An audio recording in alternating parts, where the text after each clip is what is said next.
बहरहाल हमारे इस प्रोग्राम के मेहमान खुसूसी हज़रत मौलाना अखलाक साहब कासमी दामत बरकातहुम वल आलिया, जो ख़तीब बेमिसाल हैं और हिंदुस्तान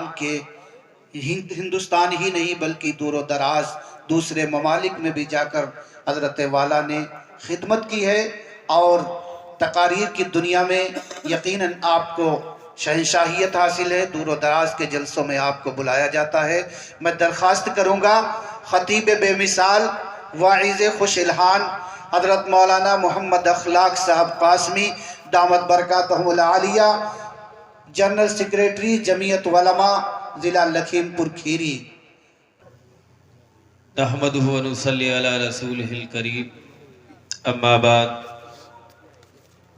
फ़अऊज़ु बिल्लाहि मिनश शैतानिर रजीम, बिस्मिल्लाहिर रहमानिर रहीम।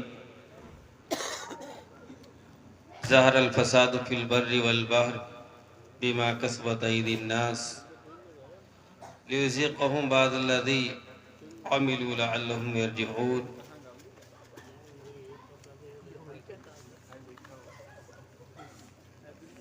अन इब्न अब्बास रज़ियल्लाहु अन्हु क़ाला मा ज़हरल गुलूलु फ़ी क़ौमिन इल्ला अलक़ल्लाहु फ़ी क़ुलूबिहिम अर्रुअब वला फशज़िना फ़ी क़ौमिन इल्ला कसुरा फ़ीहिमुल मौत वला नक़सा क़ौमुल मिक्याल वल मीज़ान इल्ला क़ुतिअ अन्हुमुर रिज़्क़ वला हकमा बिग़ौरि हक़्क़िन इल्ला फशा फ़ीहिमुद दम वला ख़तरा क़ौमुन बिल अहद इल्ला सुल्लिता अलैहिमुल अदुव्व औ कमा क़ाल अलैहिस्सलातु वस्सलाम। मोहतरम बुजुर्गों और अजीज साथियों,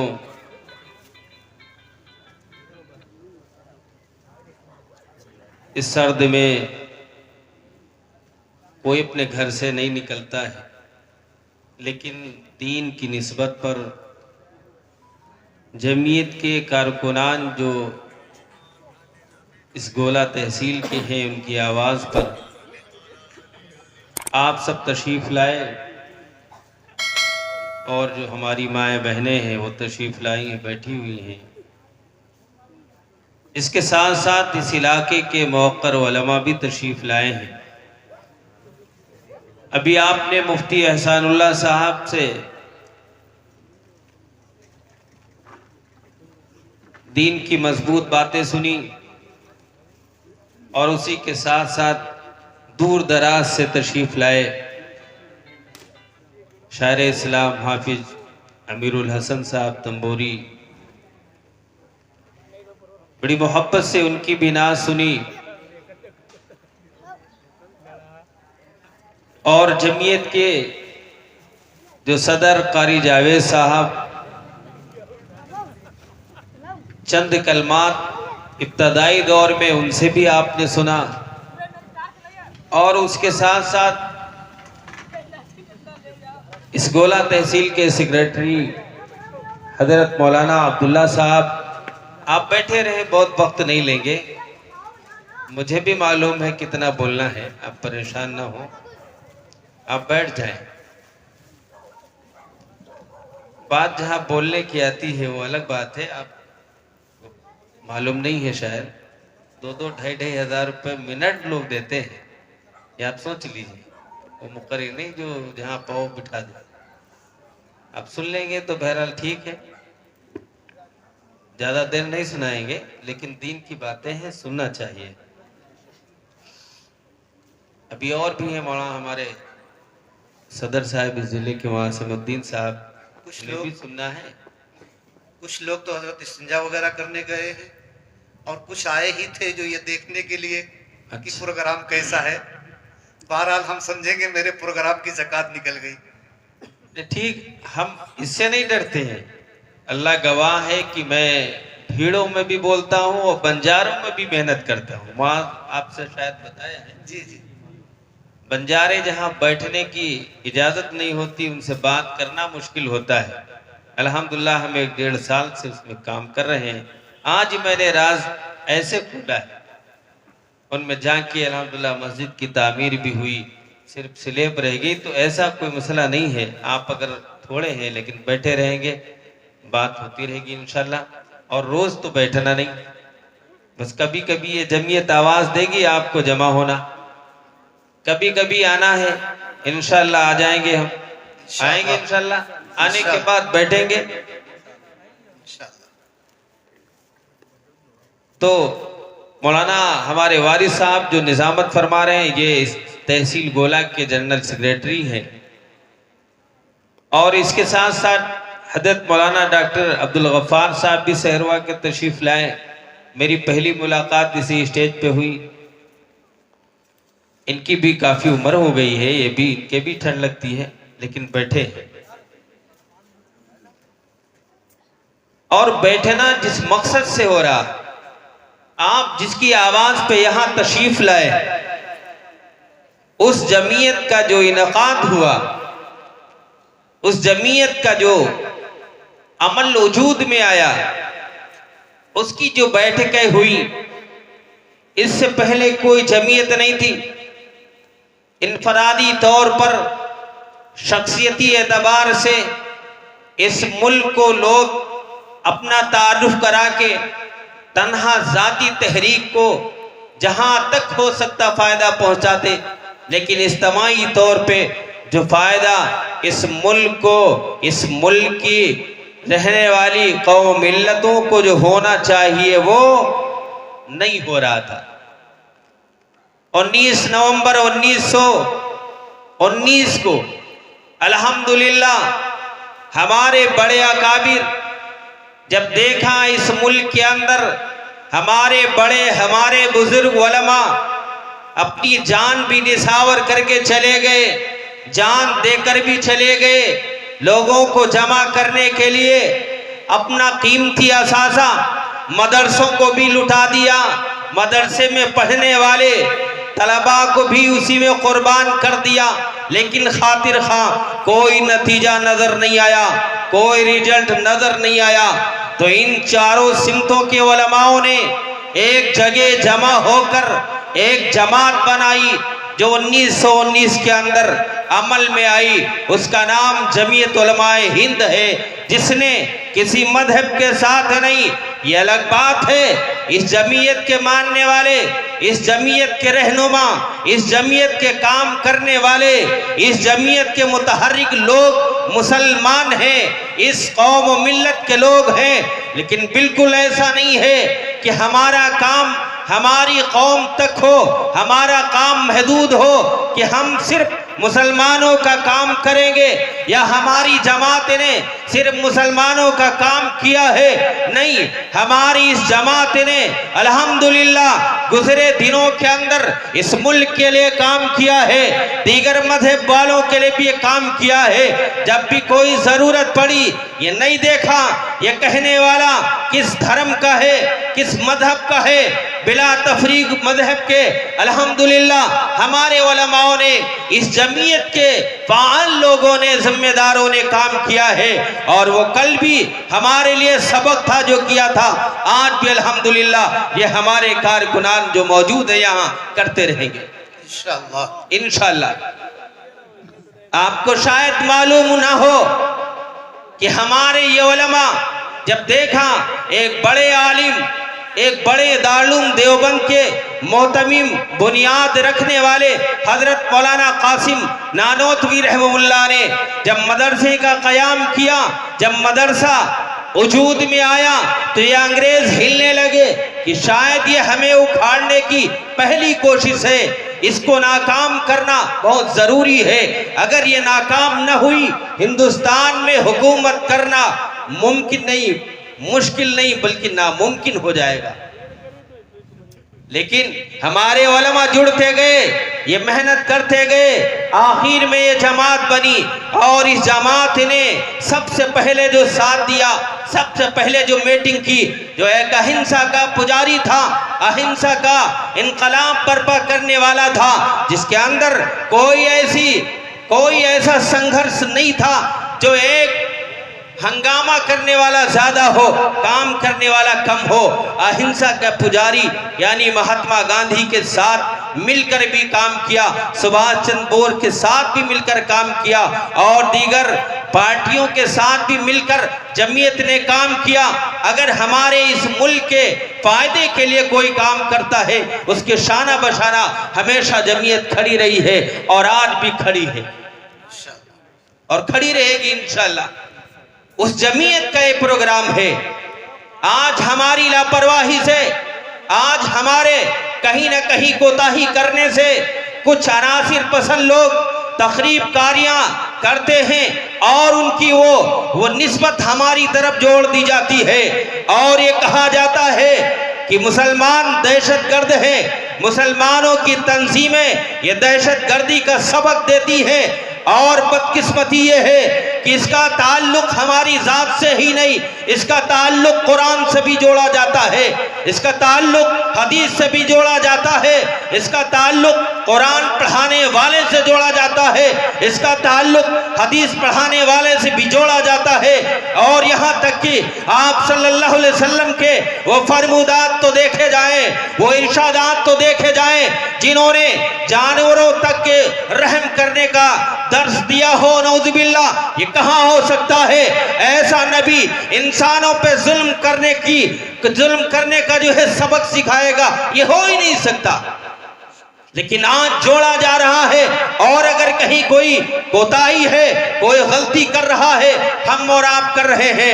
नबी के जो इरशादात थे, नबी का जो सबक था, हमने भुला दिया है, हमें याद नहीं है हमें जिंदगी कैसे गुजारना है। हम आज ही नहीं और इससे पहले हमारे मादरे इल्मी दारुल उलूम देवबंद ने सन 2018 के अंदर रामलीला मैदान के अंदर भी कहा और इससे पहले भी कहा, तन्हाई में भी कहा, भीड़ के अंदर भी कहा, ये हमारा दारुल उलूम देवबंद का फतवा है। जो भी कोई नाहक किसी का कत्ल करे या जो भी कोई किसी पूजा की जगह पे, किसी इबादत गाह पे हमला करे, वो हमारी गिरोह का नहीं हो सकता है, वो दहशतगर्द है, वो मुल्क के अंदर फसाद बर्पा करना चाहता है। दारुल उलूम से उसका कोई ताल्लुक नहीं है।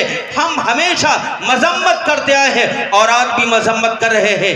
हमारी इस तहरीकों से उसका कोई ताल्लुक, ये फतवा भी हमने दिया, हमारे मादरे इल्मी ने दिया, ये फतवा भी जारी किया, लेकिन इसके बावजूद भी सफाई देनी पड़ती है। इसके बावजूद भी आज हम जिस तरीके से सहमे हुए हैं, जिस तरीके से रह रहे हैं, आपको इस सहमे हुए माहौल से, इस डरे हुए माहौल से ऊपर निकाल कर राइट एजुकेशन का जो हक है और राइट टू फ्रीडम का जो हक है, इकोनॉमी जो है, बराबरी का जो हक है, इस मुल्क के अंदर संविधानिक जो तुम्हारा मूल अधिकार है, उस अधिकार को बताने के लिए, उस अधिकार को दिलाने के लिए जमीयत कल भी फुटपाथ पे थी और आज भी ये कारकुनान तुम्हारे घर घर जाकर खुशामद करते हैं। अपना हक समझो, राइट तुम्हारा जो भी है इस मुल्क के अंदर, तुम्हारे दूसरे जो हिंदुस्तानी लोग हैं उन्हीं के बराबर तुम्हारा भी हक है। काहे को परेशान?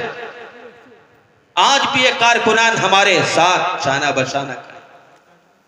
ये वो जमीयत है जिस जमीयत का आज यहाँ जलसा हो रहा, जिस जमीयत के ऐसे लोग हमारे सामने हैं, ऐसे लोग जो उनकी उम्र इजाजत नहीं दे रही कि इस ठंडी में बैठे, लेकिन जमीयत के नाम पर या इस्लाम के इस नाम पर कि मुसलमान, आपको मालूम नहीं क्या, मुसलमान एक रहबर कौम है, अल्लाह ने रहबरी के लिए भेजा। ऐसी कौम नहीं है जो खामोश होकर जिए, पूरी दुनिया की रहनुमाई के लिए भेजा। आज ये इंतजार कर रही हैं, ये तुम्हारे कॉलेज, ये तुम्हारे यूनिवर्सिटियां, ये तुम्हारे डिग्री कॉलेज, ये तुम्हारे इब्तदाई बेसिक कॉलेज इंतजार कर रहे हैं ऐसे सिलेबस का, ऐसे कोर्स का जो दुनिया के अंदर तरक्कियों पे पहुंचाए, जो दुनिया के अंदर सरबुलंदी अता करे। अगर वो कोई किसी के पास जखीरा है, हमारी कौम के पास है, हमारे मुसलमानों के पास है, लेकिन अफसोस है हमने राइट टू एजुकेशन का कोई फायदा नहीं उठाया। हमें मालूम नहीं है एजुकेशन के बगैर कुछ नहीं, हमें मालूम नहीं है क्या तालीम के बगैर कुछ नहीं। हाँ हकीकत है, अगर तुम्हारे अंदर तालीम नहीं होगी, अगर तुम्हारे अंदर शिक्षा नहीं होगी तो तुम तरक्की नहीं कर सकते, अपने मुल्क को फायदा नहीं पहुंचा सकते, अपनी सोसाइटी को फायदा नहीं पहुंचा सकते हो। अगर कौम को फायदा पहुंचाना है, मुल्क को फायदा पहुंचाना है, सोसाइटी को फायदा पहुंचाना है तो आपको एजुकेशन में आना होगा। जमीयत बराबर ये कहती आ रही है, आप खोलिए डिग्री कॉलेज खोलिए और पॉलिटेक्निक खोलिए, जैसा हो सके प्राइवेट संस्थाएं खोलिए, कौम के अंदर काम करिए, काम करेंगे लोग जागरूक होंगे, अपना हक पहचानेंगे, अपना हक पहचान कर दुनिया के लिए, इस मुल्क के लिए तरक्की का जरिया बनेंगे। बुसीना की तारीख तुम्हें याद नहीं है, जब दुनिया छोटी छोटी बीमारियों के अंदर सिसक कर जान दे देती थी, जब दुनिया छोटी छोटी चीजों को लेकर परेशान हो जाया करती थी, यहाँ तक कि बस्तियों की बस्तियां तबाह बर्बाद हो गई एक मामूली बीमारी की वजह से। आज अगर कोई टीबी का जिक्र करे, आज अगर किसी बीमारी का जिक्र करे, ये दिल का अटैक पड़ता है, अगर कोई इसका जिक्र करे तो अल्हम्दुलिल्लाह हम परेशान नहीं होते। क्यों? हमारे अंदर डॉक्टर है। परेशान होते हैं हमारे अंदर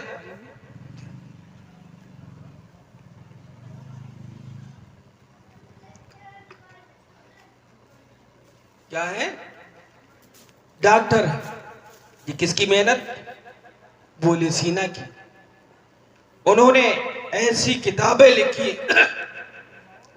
कि आज मगरिब के अंदर कॉलेजों के अंदर जो कोर्स उसमें बाकायदा पढ़ाया जाता है और वो पढ़कर डिग्रियां लेकर लोग डॉक्टर बनते हैं।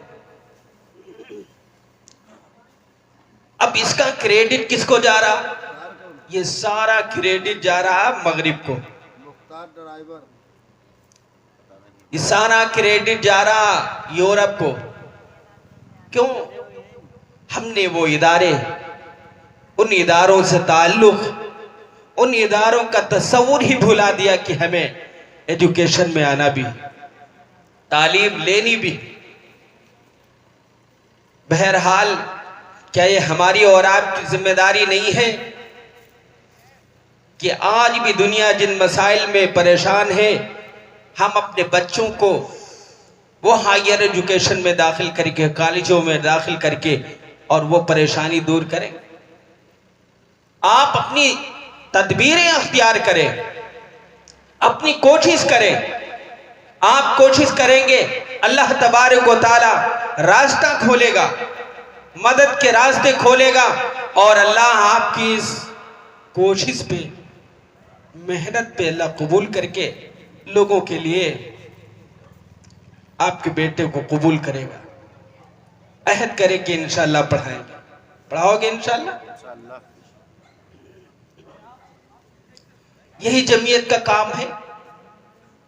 बस्ती में जितने भी गांव है छोटे बड़े, उन सब में मकतब हो। इब्तदाई तालीम 1-2 घंटे मकतब में हमारे बच्चे ने ले लिया और फिर इसके बाद मदरसा चला गया। इस्लाम ये मना नहीं करता कि आप दीगर तालीम न दें। आपको एक जंग की बात बता रहे, हमारे उलमा भी मौजूद हैं। एक जंग हुई जिसका नाम जंग बदर। तो जंग बदर में जब अल्लाह ने फतेह दे दी मुसलमानों को, तो उसमें कैदी कैद होकर आए।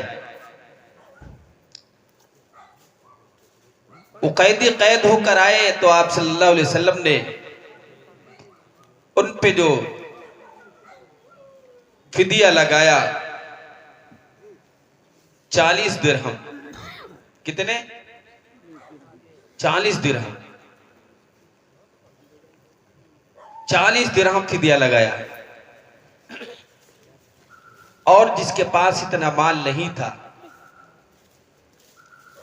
जिसके पास इतना माल नहीं था, उससे कहा तुम कुरान सिखा दो, नहीं। उससे कहा तुम दूसरी कोई ऐसी भाषा जो मजहबी सिखा दो, नहीं। कौन सी? उससे कहा तुम इब्रानी, तुरियानी, सुरियानी जो दीगर जबानें हैं वो कोई सिखा दो। वो सिखा दोगे तुम्हें छोड़ दिया जाएगा। उन तालीमों को वहां हजरत मुआज ये सवाल करते, यहाँ काब सवाल रज़ियल्लाहु तआला अन्हु करते कि अरे हम अरबी पढ़ा रहे हैं, या अरबी कोई पढ़ाने वाला कहता अरे ये कौन सी तालीम आप बता रहे हैं अल्लाह के रसूल। सबूत देखिए मिलता, आप सल्लल्लाहु अलैहि वसल्लम ने ये उसका बदल रखा कि आप कोई भी जुबान सिखा दें और आप बरी हो जाएंगे। उस वक्त गवर्नर की तनख्वाह 1 दिरहम थी रोज। मक्के का जो गवर्नर था उसकी तनख्वाह कितनी थी? 1 दिरहम, यानी 30 दिरहम महीने की। और इधर 4000 दिरहम, 40 दिरहम कितना माने रखती। अब वो दूसरी जुबान थी, उस पे क्यों इतनी रकम लगाई?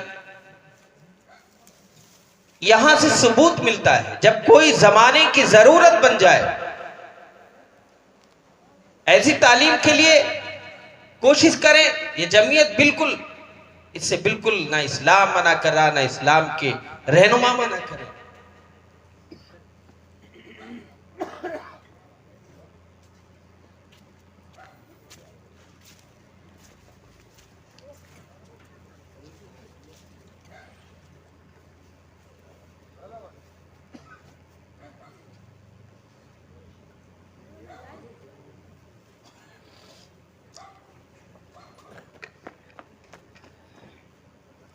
बहरहाल हमारे सदर साहब भी तशरीफ ले आए।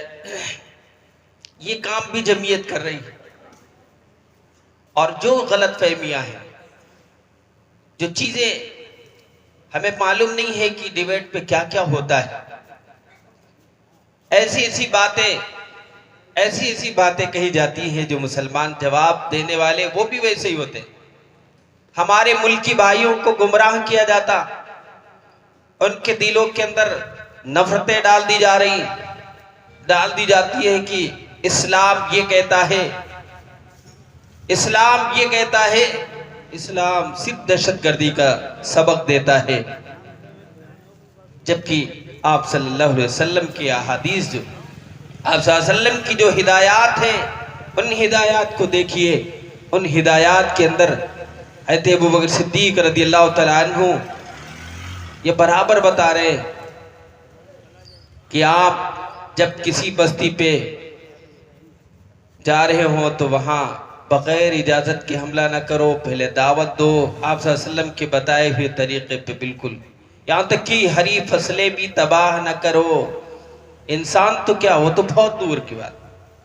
इस्लाम सिर्फ वाहिद ऐसा मजहब है जिसने मासूमों की तरफ भी इशारा किया, मजबूरों की तरफ भी इशारा किया, लाचारों की तरफ भी इशारा किया कि आप इन्हें नहीं मार सकते। और इससे पहले किसी मजहब ने ऐसा इशारा नहीं किया है कि आप इनको छोड़ो, इनको छोड़ो, इनको छोड़ो। सिर्फ इस्लाम के अंदर ये हिदायत है। आप उन मजबूरों को नहीं मार सकते, औरतों पे हमला नहीं कर सकते, बूढ़ों को नहीं। और अब वो भी जो तुम्हारे मुकाबिल में आए उससे आप मुकाबला करिए। आप अपनी बात रखे नहीं मान रहे, वो लड़ने के लिए तैयार, उस हाल में आप उससे करिए। आप तारीख देखिए इस्लाम की, शाह रूम परेशान है, वो सवाल कर रहा बराबर कि क्या हमारी तादाद फौजी कम है, क्या ये हम पे मुसलमान गालिब आ रहे हैं, क्या तादाद ज्यादा है हमसे। पूछ रहे मजमे आम में कि भाई क्यों हम हार रहे हैं, हम क्यों पीछे हटते जा रहे हैं। हम बस्तियों की बस्तियां अपनी जो है इस तरीके से उनके कब्जे में दे रहे हैं जैसे लग रहा हमारी कोई ताकत ही नहीं है। तो एक उसी मजमे से ज़ईफ शख्स जो था, कमजोर, वो बेचारा खड़ा हुआ, वो कहने लगा कि अगर माफ किया जाए तो मैं बताऊं। कहा भाई ठीक है, बताओ क्यों हार रहे हैं। तो कहा मेरा उनके साथ एक दिन का क़याम हुआ, मैंने देखा है उनकी सुबह और शाम देखी बहुत करीब से। रात को वो अल्लाह को याद करते हैं, अल्लाह से मांगते हैं कि अल्लाह तेरे कलमे की बुलंदी के लिए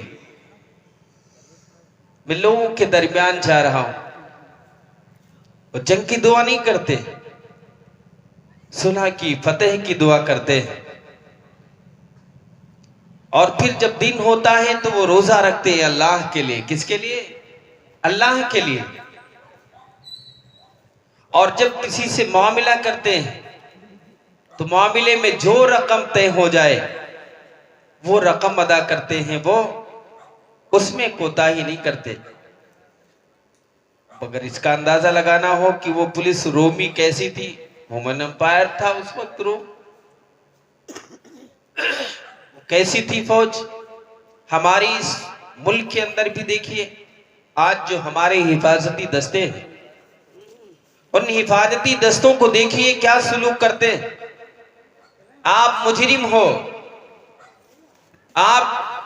आपका जुर्म जाहिर हो गया, लेकिन अगर कुछ पैसे दे दिए जाए तो आप बरी हो जाओगे, बाइज्जत बरी हो जाओगे। ऐसा या नहीं? ऐसा ही किया करते थे रूम के वो फौजी दस्ते, जिससे मामलात करते, मामलात साफ नहीं करते थे। पैसों के लेन देन में सामान लेने के बाद पैसा नहीं देते थे। लेकिन हमने मुसलमानों को देखा, जब वो कोई सामान खरीदते हैं उसका पूरा बदला देते हैं, उससे कोई बदहली नहीं करते। इसके बाद वो मैदान के अंदर आते हैं। अब ऐसी फौज जब मैदान के अंदर आएगी, रात को उसने अल्लाह से मांगा है, अपने मालिक से मांगा है, और दिन में रोजा रखकर गैर महरमों पे निगाह नहीं डालते, शराब नहीं पीते, झूठ नहीं बोलते, वादा खिलाफी नहीं करते, मामलात के सच्चे हैं। अब ऐसे लोग अगर फाते नहीं होंगे तो कौन होगा? वो मुसलमान थे, पैरों में चप्पल नहीं थे, तनों पे कपड़ा नहीं था। यही ठंडी का मौसम है, सहाबा खंदक खोद रहे, कांप रहे, ठंडक से कांप रहे। अल्लाह के रसूल ठंडी रात में निकल कर देख रहे कि सहाबा का क्या हाल। रहम आ गया किसको? काम देने वाले को, यानी आप सल्लल्लाहु अलैहि वसल्लम को उनके हाल पे रहम आया। वो दुआ कर रहे, अल्लाह इन पे रहम फरमा। और सहाबा कैसे? वायाकुमा मोहम्मद, हमने तो बेच दिया है अलल जिहाद मा बकीना अबदा, हम तो पूरी जिंदगी इसी तरीके से मेहनत करते रहेंगे।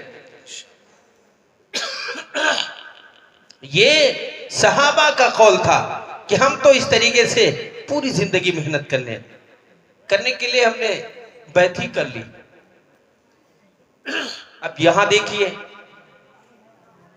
अपना हाल देखिए, काम करने के लिए जलसे भी होते हैं, जमातें भी आती हैं, अल्लाह वाले भी आते हैं, बड़े भी समझाते हैं, मान जाओ, अल्लाह के हुजूर चलो, दीन पे अमल करो, सुन्नतों को अपनाओ, नमाजें पढ़ लो। सब कुछ होने के बावजूद भी हम पे जू नहीं रेंगती। और वहां उन सहाबा के हाल को देखकर आप सल्लल्लाहु अलैहि वसल्लम खुद दुआ कर रहे, अल्लाह इन पे रहम फरमा। और वो काम करने वाले कह रहे, अल्लाह के रसूल मैं तो पूरी जिंदगी इसी तरीके से करता रहूंगा। कैसा रहे? ये थे सहाबा। बहरहाल उनकी उस कुर्बानी पे अल्लाह तबारक व तआला ने उन्हें दुनिया का रहबर बनाया। जो दुनिया एतराज करती थी, और आज भी कहीं ना कहीं उन एतराज के घेरे में घिरी हुई है, यहूदी एक नस्ल है, उसने आज भी ये कहा है कि कैसे मुमकिन है कि उमर एजुकेशन में इतना पीछे हो, तालीम में इतना पीछे हो, और दुनिया का रहबर बन जाए, दुनिया का वो रहनुमा बन जाए, उसकी जिंदगी आइडियल बन जाए। नौज़ बिल्लाह, इन यहूदियों ने उस वक्त से लेकर आज भी एतराज जारी रखा है। लेकिन आज अल्हम्दुलिल्लाह हम बबागे दहन ये कहते हैं, हजरत उमर की जिंदगी कल भी हमारे लिए आइडियल थी, आज भी है, क़यामत तक चल रहेगी इंशाअल्लाह।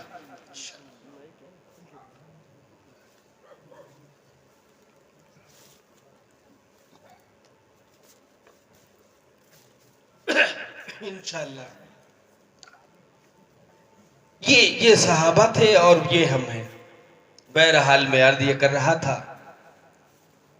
कि ये जमीयत का काम है, ये जमीयत के लोग हैं। हमारे सदर साहब भी आए, यहाँ की तहसील के सदर भी हैं और कारकुनान हैं, और हाशिम भाई उनके वालिद मोहतरम जिनका इंतकाल हो गया है, अब इस दुनिया में नहीं है, लेकिन उनकी अच्छी कोशिश और मेहनत जिसको जारी और सारी अभी रखा है उनके बेटे साहबजादे ने, मोहम्मद हाशिम ने, अल्लाह इनके इस इरादों को कबूल फरमाए और उनकी मग़फ़िरत फरमाए। मेरा इतना छोटा गांव है, हमारे जो करीब करीब के लोग आए हैं, अल्लाह उनका आना भी कबूल फरमाए। वाकई वक्त तो बहुत हो गया है, ताख़ीर से जलसा शुरू हुआ। मैंने एक हदीस पढ़ी थी, मैं चाहता हूँ उसका तर्जमा कर दूं, और एक कुरान की आयत पढ़ी थी। ये तो जमीयत पे बात हो गई, कुछ निकल गई, जिसके बैनर तले हम जमा हुए हैं। कुरान की आयत जिसके अंदर फरमाया अल्लाह ने कि जो खुशकी और तरी में ये सब देख रहे हो, लोग परेशान हैं, जो फसाद बपा है, इसकी वजह क्या है? हमने जो बुरे आमाल किए हैं, ये हमारे बुरे आमाल की वजह से ऐसा है। बारिश की कमी कभी हो जाती है जिससे परेशान, कभी ज्यादती की वजह से परेशान, और कभी ऐसा बारिश की वजह से यूं लिखा, कभी ऐसा रिज्क तैयार होता है जो हमारे अंदर खून बन के दौड़ता है, फिर वो जो फसाद बपा करता है, हक और नाहक बात सुनने की ताकत खो देता है, फिर वो फसाद बपा करता है। एक अजीब कोहराम होता है ऐसे, जब लोग तैयार होते हैं, ज्यादा लोग जब तैयार हो जाते हैं तो मुल्क भी माहौल खराब करते हैं, वो किसी मजहब के नहीं होते। बहरहाल ऐसा करने वाले, यहाँ मैं ये कह रहा हूँ, हमने अपने आमाल जैसे किए हैं उसका ही नतीजा है खुशकी में, तरी में कि फसाद बपा है। ये हमारा अपना किया हुआ काम है जिसका नतीजा हम भोग रहे हैं। और अल्लाह ने भी ये कहा, आगे तुम्हें मजा चखाएंगे कि मुमकिन है तुम बाज आ जाओ इससे, कुछ अमाल का तुम्हें मजा जरूर चखाएंगे, हो सकता तुम इससे वापिस आ जाओ, क्या जब कि तुम बाज आ जाओ। और एक हदीस के अंदर हज़रत इब्ने अब्बास रज़ियल्लाहु तआला अन्हु फरमाते हैं, रिवायत करते हैं कि जब कोई कौम खुल्लम खुल्ला खयानत करने लगे तो अल्लाह तबारक व तआला गैरों के जो दिल में एक रोब तुम्हारा है वो निकाल के उनका रोब तुम्हारे दिल में डाल देता। हम गैरों से डरने लगते हैं, गैरों से डरने लगते हैं। आज यही है, हमने खुल्लम खुल्ला जो किया है, गुनाह खयानत की है, इसका एक नतीजा है। फिर मैंने आगे और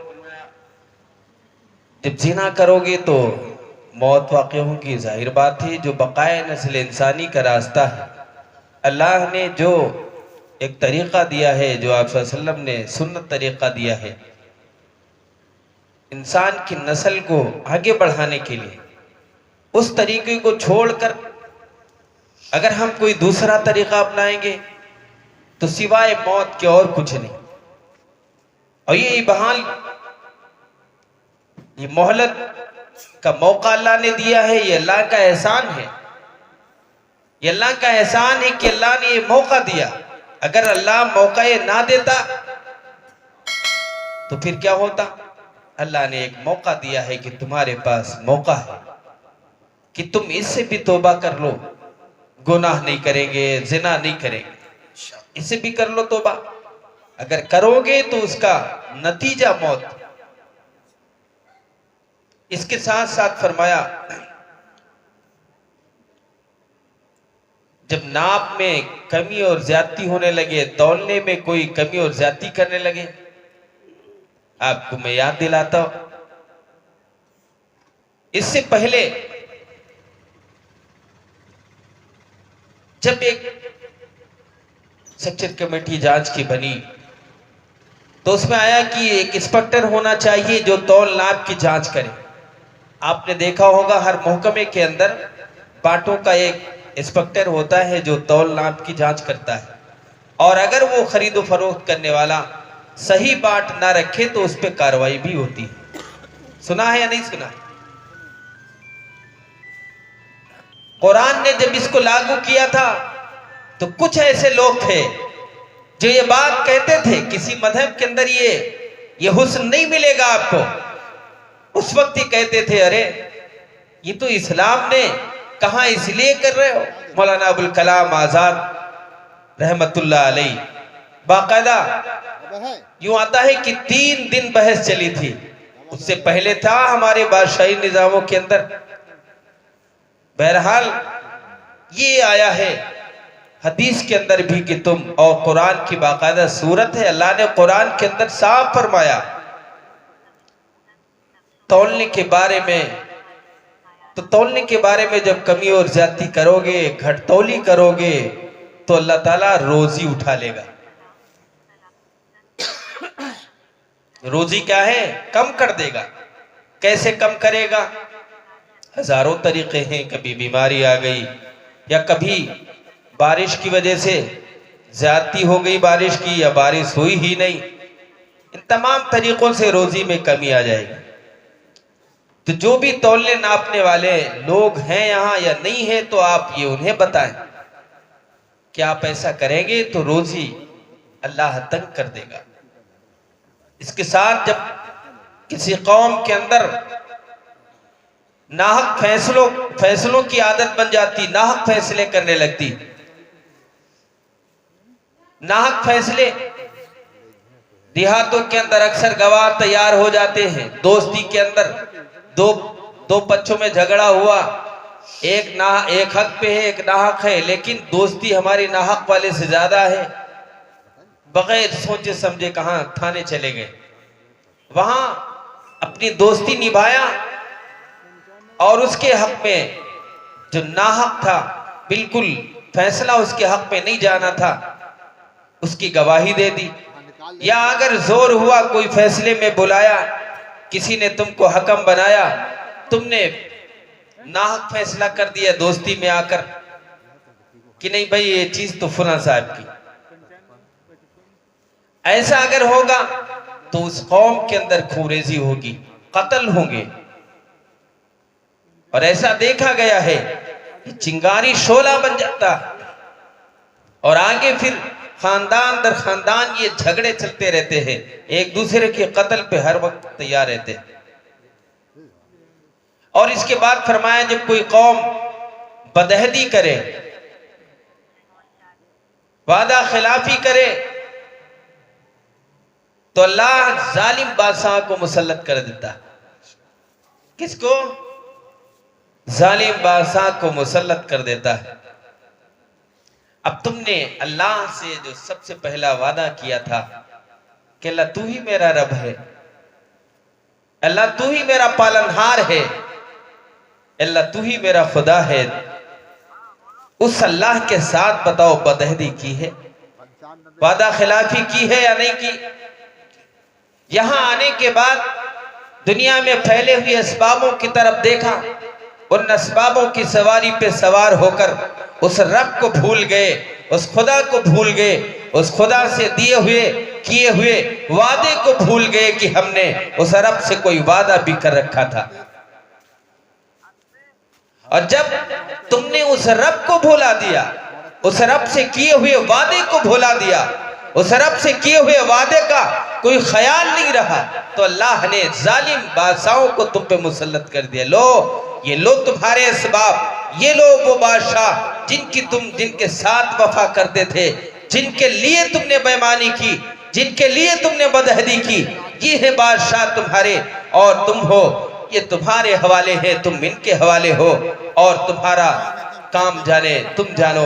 बहरहाल जिसके बदले में आज हम देख रहे हैं, दर बदर भटक रहे हैं, अपने वजूद का हम सबूत दे रहे, अपने मजहब का सबूत दे रहे, हमारी जुबान में कोई मिठास नहीं रही, हमारी बातों में कोई दम नहीं रहा, हमारे रहबर चीखते चिल्लाते रहे, कौम को जमा करते रहे, कौम बराबर शिकायत करती रही कि हाँ मौलाना साहब हम आपके साथ हैं। बताओ दुनिया वालों को, बताओ इस मुल्क के हुक्मरानों को कि हम भी बराबरी का दर्जा रखते हैं, इस मुल्क के अंदर मसावात का हमें भी हक हासिल है, हम भी राइट रखते हैं। लेकिन आज अगर देखा जाए एक एक करके तो भी हम नाइंसाफी,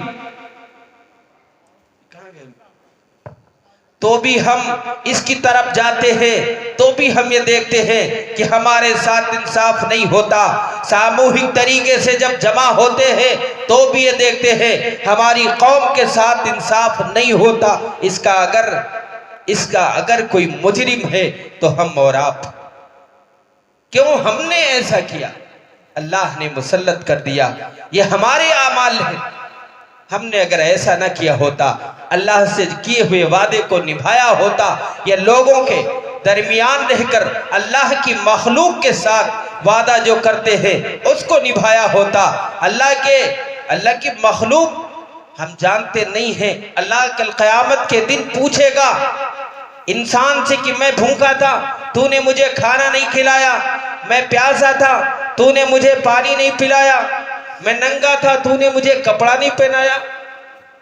और ये तो परेशान होगा, ये कहेगा अल्लाह ये कैसे मुमकिन है कि तू भूखा हो, तू तो सारे मखलूकों को रोजी पहुंचाता है, सारी मखलूकों को रोजी देता है, ये कैसे हो सकता है कि तू भूखा हो? ये हो सकता नहीं हो सकता। लेकिन अल्लाह तबारक व तआला कहेगा नहीं, मेरा फुला बस्ती में फुला बंदा भूखा था, तूने उसे खाना नहीं खिलाया। फुला बस्ती के अंदर फुला शख्स प्यासा था, पानी नहीं पिलाया, नंगा था, इस सर्द की रात में खुद लिहाफ में चला गया, स्वेटर पहन लिया, जैकेट पहन ली, लेकिन फुला बंदा मेरा ठंड से सुड़क रहा था, ठंड से कांप रहा था, तूने उसका कोई ख्याल नहीं किया। ये बाकायदा अल्लाह तबारक व तआला कल क़यामत में हमसे सवाल करेगा। तो अल्लाह को मखलूक से इस कदर लगाव है, इतना ज्यादा कोई अपने आप को बिल्कुल कमजोर ना समझे। हर इंसान अल्लाह की नजर में बहुत महबूब है। बस हम अगर बुरे हैं, हमारे अमाल ने किया है, वरना अल्लाह सबको बहुत चाहता। आखिर उम्र हो, बिल्कुल आखिरी उम्र हो जाए, बालों में सफेदी बिल्कुल उतर आए, चांदी की तरह चमकने वाले बाल हो जाएं, गालों में सुगड़ पड़ जाएं, हमारा जिस्म अपने हाल पे ना रुक रहा हो, बराबर हमारे पैर डगमगा रहे हो, इस पोजीशन के अंदर भी कोई अल्लाह के हुजूर चला जाए, अल्लाह से माफी मांगने लगे, अल्लाह से तौबा करने लगे, अल्लाह मैंने बहुत गुनाह किया, बचपन से जवानी सब कुछ मैंने नाफरमानियों में गुजार दी, लेकिन अल्लाह अब तेरे हुजूर आया हूं। अल्लाह इस हाल को भी कबूल करता कि ठीक है, तूने आखिर में मेरा रास्ता देखा, मेरे पास तो आया, ठीक है आजा। ये बहरहाल मैंने जो हदीस पढ़ी थी, जो कुरान की आयत पढ़ी थी, इसका तर्जुमा बयान किया। आप इतनी ठंड में यहाँ आए, यहाँ बैठे हैं, आपकी वाकई बहुत बड़ी कुर्बानी है। और जमीयत के जो हमारे ये साथी हैं, इस जमीयत के जो जनरल सेक्रेटरी हैं, जो सदर हैं, मौलाना वारिस साहब, मौलाना अब्दुल्ला साहब, कारी जावेद साहब, इन सब के हमराह मिलकर और जो इनके साथी अराकीन हैं इस गोला की मुंतजमा में हैं, वो सब आपके रूबरू आते रहेंगे, आपका जाती मसला भी हल करते रहेंगे। मादी करीब के अंदर देखिए मुसलमानों का जो ताल्लुक है उन्हें कैसे हार्ड किया जाए, कैसे परेशान किया जाए। आप अगर इसको जानना चाहते हो, एक मुल्क है स्वीडन जिसको कहते हैं, यूरोप के अंदर एक मुल्क है, नाटो जो चंद मुल्कों को मिलाकर एक संगठन बनता है, उसमें तुर्की भी है। तुर्की ने नाटो में आने के लिए स्वीडन की मुखालिफत की कि इसे इसकी सदस्यता नहीं मिलनी चाहिए, इसको इसका मेंबर नहीं बनाया जाएगा। ये बात चल रही थी, बाकायदा जिस तरीके से रूस ने यूक्रेन के खिलाफ बुगल बजाया था, इसी तरीके से इसने भी जो है तुर्की ने कहा स्वीडन को नाटो में नहीं लिया जाएगा। इसके चलते इस दुनियादारों ने, इन दुनिया के ऐसे तखरीबकारों ने जब देखा एक मुसलमान मुल्क का कहने वाला ये कह रहा है नाटो में नहीं लिया जाएगा, तो उस मुसलमानों को कैसे ठेस पहुंचाने की कोशिश की। एक मुसलमान नहीं, दो नहीं, पूरी दुनिया के मुसलमानों को, ताकि मुसलमान हार्ड हो। नौजुबिल्लाह। देखिए आप, इसने रामसेस पॉलुअर ने कुरान को, एक जो एम्बेसी होती है, सफारत खाना होते हैं मुल्कों के मुल्कों में, वहां स्वीडन के अंदर तुर्की सफारत खाने के सामने कुरान को जलाया। क्यों? ताकि तैयब जो तुर्की का राष्ट्रपति है उसका वो हार्ड हो, ताकि मुस्लिम है ना उसको दिक्कत हो, परेशानी हो। कुरान की निस्बत पर मुसलमानों को हार्ड किया जा रहा, कुरान की निस्बत पर हमें परेशान किया जा रहा। हमारे पास कोई ऐसी वजह नहीं है, हमारे पास कोई ऐसी वजह नहीं है जो हम ये इनकार करें, दुनिया वालों से बताएं नहीं हम कुरान को नहीं मानते हैं। नहीं, तुम कुरान को मानो या ना मानो, दायरे इस्लाम में दाखिल हो गए हो, तुम्हें मारा जाएगा, परेशान किया जाएगा अगर तुम कुरान पे नहीं आओगे, इसलिए तुमको आना होगा। आओगे इंशाल्लाह। दुनिया परेशान कर कर के बताएगी। बाज हमारे अकाबिर उलमा ने ये एक बात भी कही, एक भेड़िए को देखा किस तरीके से हमला करता है अपने शिकार पे, लेकिन क्या उस भेड़िए से बचने के लिए इंसानों के पास कोई तदबीर नहीं? उससे ज्यादा दुनिया तुम पे हमला तेज नहीं कर रही है। अल्लाह ने उससे कहीं ज्यादा तुम्हें बचने के तरीके बताए हैं, तुम्हें महफूज कीले दिए हैं। अल्लाह के रसूल ने, सहाबा कराम ने, बस तुम्हें जरूरत है उन किले के अंदर दाखिल हो जाओ, दायरे इस्लाम के अंदर मुकम्मल आ जाओ। तुम्हें जरूरत है इस बात की। जब तुम आ जाओगे, आज भी इंशाअल्लाह जिन लोगों ने, जिन मुल्कों ने, जहां जहां के लोगों ने ऐसा किया है अल्हम्दुलिल्लाह वो महफूज हैं, उनकी बात समझ में नहीं आती कि ऐसा भी हो रहा। इसलिए अगर तुम बाज नहीं आओगे तो ये लोग परेशान करते रहेंगे। बहरहाल रहबर कौम हो, दुनिया इंतजार कर रही है तुम्हारी रहबरी की कि तुम आके रहबरी करो, और हमारा ये हाल है। अल्लाह ने आप सबको जमा फरमाया, आप बड़ी मेहनत के साथ आए। इस जमीयत के ताल्लुक से लफ़ नश गैर मुरत्तब मेरे पास कुछ बातें थी, मैंने आपके सामने रखी, और इंशाअल्लाह फिर कभी मौका अगर मिला, जमीयत के ताल्लुक से आना हुआ या कोई ऐसे दूसरे प्रोग्रामों में आना हुआ, तो मैं इंशाअल्लाह ज़रूर बात करूँगा। आज ये ठंड रात इस वक्त इजाज़त नहीं दे रही है ये ठंडी कि मैं अपनी बात मज़ीद आपसे कहूँ। बस इतना कहना है कि मरहूम साजिद साहब जो इस दुनिया में नहीं है, उनके लिए आप जब इस प्रोग्राम से उठने वाले हो तो उससे पहले मौलाना दुआ कराएंगे। बस आप उसके अंदर सूरह इखलास पढ़ लेना। एक रिवायत है और एक मैंने बायजीद बस्तामी रहमुल्लाह के अक़वाल में भी पढ़ा है, किसी बुजुर्ग का वाक़या यूँ बयान किया है कि वो कहीं जा रहे थे, कुछ लोग कुछ तकसीम कर रहे थे, फिर उसके बाद जब वापसी आए तो देखा वो उसी हाल में वो चीज़ तकसीम कर रहे हैं। और वो कितने दिन के बाद आए थे? 1 सदी के बाद, 100 साल के बाद। अल्लाह वाले थे। बहरहाल उन बांटने वालों से पूछा तो वो कब्रिस्तान की रूहें थी। उन्होंने कहा भाई एक मुसाफिर ने गुजरते हुए मुझ पे सूरह इखलास पढ़ा था, कुल हुवल्लाहु अहद पढ़ा था, जिसका सवाब अल्लाह ने इतना दिया कि हम अब तक बांट रहे हैं और ख़त्म नहीं होगा। आपके भी वालिदैन अगर दुनिया में ना हो, या उनके वालिद दादा आपके इस दुनिया से गुजर गए हों, या आपका कोई करीबी रिश्तेदार इस दुनिया में अब ना रहा हो, आप उससे मोहब्बत करने का ये बेहतरीन जरिया है। इसको अपनाकर कुल वल्लाही पढ़कर उसको बख्श दे, अल्लाह ताला मुमकिन है कि उनकी नजात कर दे, उनके दर्जात बुलंद कर दे। तो इसलिए आप उड़ने से पहले 3 बार सूरह इखलास पढ़ के हजरत दुआ भी कराएंगे इंशाल्लाह, और कुछ चंद बातें भी आपको बताएंगे, इस पे अमल करेंगे। अल्लाह ताला हम सब का आना, जो भी हम जिस मकसद से आए हैं, अल्लाह कबूल फरमाए, और मज़ीद बातें जो हजरत हमारे सदर साहब कहेंगे उन्हें सुनने की भी तौफीक अदा फरमाए। आप ज़रूर बैठे रहें, बहुत कीमती बात मौलाना बताएंगे, फिर इसके बाद जाए। व आखिर दावाना अनिल हम्दुलिल्लाहि रब्बिल आलमीन।